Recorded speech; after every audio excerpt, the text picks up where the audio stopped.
Bagaimana pandangan Ustadz dengan laki-laki yang berambut panjang? Apakah itu termasuk menyerupai perempuan? Saya belajar ke salah seorang syekh. Ketika itu ada yang nanya, "Syekh, apa betul Nabi Muhammad itu rambutnya panjang?" Maka syekh menjawab, Nabi Muhammad itu tinggalnya di gurun pasir.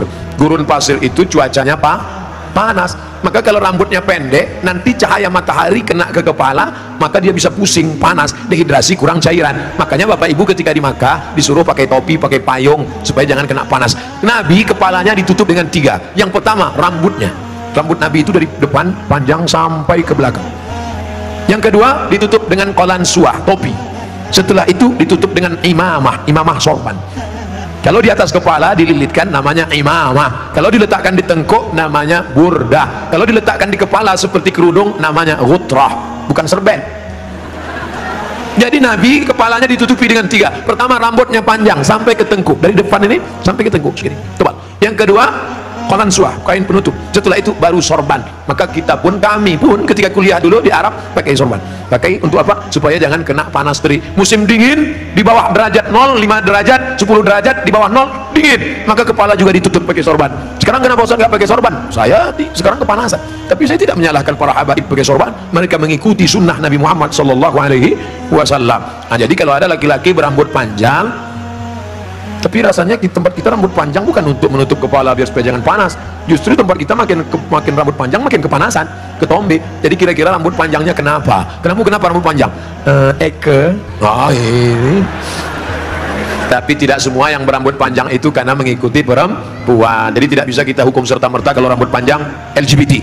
Nah, maka yang LGBT itu kalau menyerupai perempuan, la'anallahul mutasyabbihin minar rijal bin nisa. Allah melaknat laki-laki yang menyerupai perempuan dan perempuan yang menyerupai laki-laki. Mudah-mudahan anak kita terjaga dari LGBT.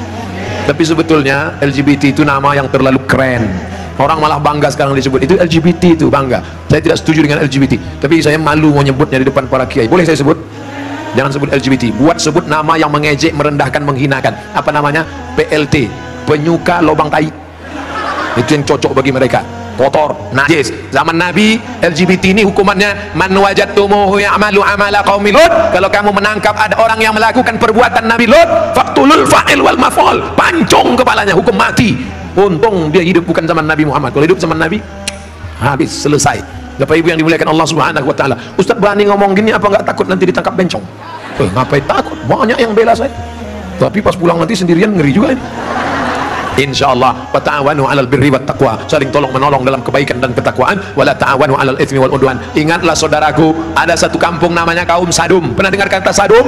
Dari kata Sadum inilah muncul istilah sodomi. Sodomi artinya perbuatan orang Sadum, umat Nabi Lut. Bagaimana hukuman Allah? Ja'alna 'aliyaha safilaha. Bagian atas kami turunkan ke bawah, bagian bawah naikkan ke atasnya. Lalu kemudian amtarna alaihim, kami hujani mereka dengan apa? Hijaratan, batu-batu min sijilin mandud, dari batu tanah liat yang dibakar di api neraka. Itulah sekarang di Yordania, tempatnya bernama Al-Bahrul Mayyit, bahru laut, mayit mati, dead sea, dead mati, sea laut, dead sea laut laut mati. Kenapa disebut laut mati? Karena airnya terlampau asin sampai ikan pun tidak bisa hidup di dalam.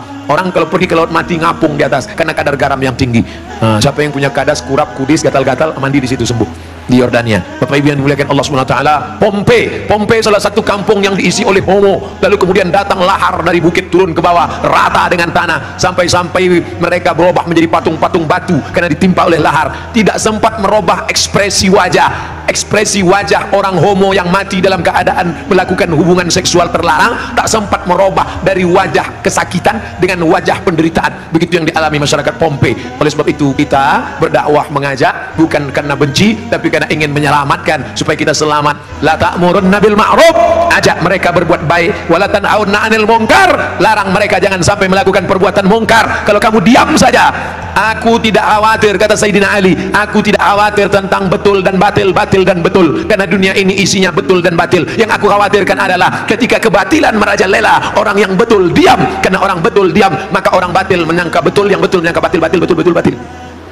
Orang Orang yang betul diam, ibu yang betul diam, bapak yang betul diam, yang batil berkuat. Akhirnya yang batil merasa betul, orang yang betul diam 1000 bahasa. As-sakitu anil haq syaitan akhras. Orang yang betul tapi diam melihat kebenaran diinjak-injak, dia adalah syaitan akhras, setan bisu. Begitu kata Imam Abu Ali Ad-Daqqaq yang dikutip oleh Imam An-Nawawi dalam kitab Al-Minhaj Syarah Sahih Muslim Ibn Al-Hajjaj. Maka bersuaralah saudaraku, anak-anak muda, lawan kemungkaran ini, terus berperang dengan HP-mu. HP-mu adalah senjata, bukan menebarkan kebencian, bukan menebarkan hoax, tapi dalam rangka watawasau bil haq watawasau bis sabr.